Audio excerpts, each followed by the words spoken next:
রবিবাবু, আমি তোমাদের সেই সাধারণ মেয়ে। তুমি যে আমাকে নিয়ে অনেক লিখেছ, সাধারণ মেয়েদের দুঃখে ভরা কিস্সা কবিতা, যে দুর্ভাগিনীকে দূরের থেকে পাল্লা দিতে হয় অন্তত ৫-৭ জন অসামান্যার সঙ্গে, অর্থাৎ সপ্তরথীর মার। আমি ওই সাধারণ মেয়ে।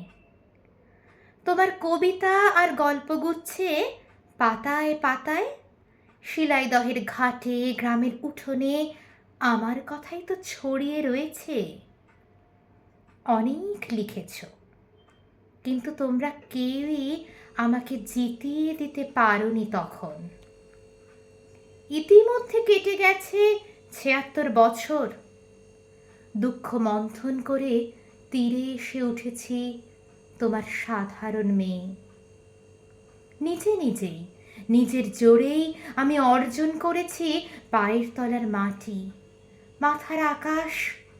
কয়েক হাজার মেয়ে সাধারণ ছড়িয়ে পড়েছি নিউজরুমের করিডোরে আর কম্পিউটারে, বিশ্ববিদ্যালয়ে, স্কুলে, কলেজে কলেজে, ছেলে মেয়েদের স্কুল সিলেবাসে, রান্নার টেবিলে।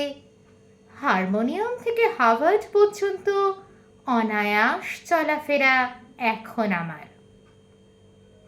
কাঁচরাপাড়ার গলিপথ থেকে ক্যালিফোর্নিয়ায়, পাড়ার ফাংশন থেকে পার্লামেন্ট ঘরে। আমাকে এখন আর ইট চাপা দেওয়া যায় না।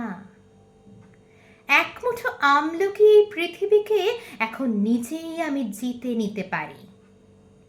আমার 10টি হাতে ধরা আছে দিক চক্রবাল। ঘর ও বাহির থেকে প্রেম, প্রতারণা, স্বামী ও শাশুড়ি থেকে বিশ্ব উষ্ণায়ন, ছোট পরিবার থেকে বড় কাজে টানা ও পোড়েন, নিপুণ সামলে নিয়ে আমি দশভুজা। মালতী এখন আর হারিয়ে যায় না কোনো এক নরেশের উপেক্ষার মেঘে। রবিবাবু, দেখো, তোমার ওই সাধারণ মেয়ে অসামান্য হয়ে উঠে ভাবাচ্ছে তোমাকে। নমস্কার বন্ধুরা, আপনারা শুনছিলেন কবি মল্লিকা সেনগুপ্তর লেখা সাধারণ মেয়ে ২১ শতক। কণ্ঠে ছিলাম আমি, আপনাদের বন্ধু দেবারতী। ধন্যবাদ সকলকে। সকলে খুব ভালো থাকবেন, আনন্দে থাকবেন।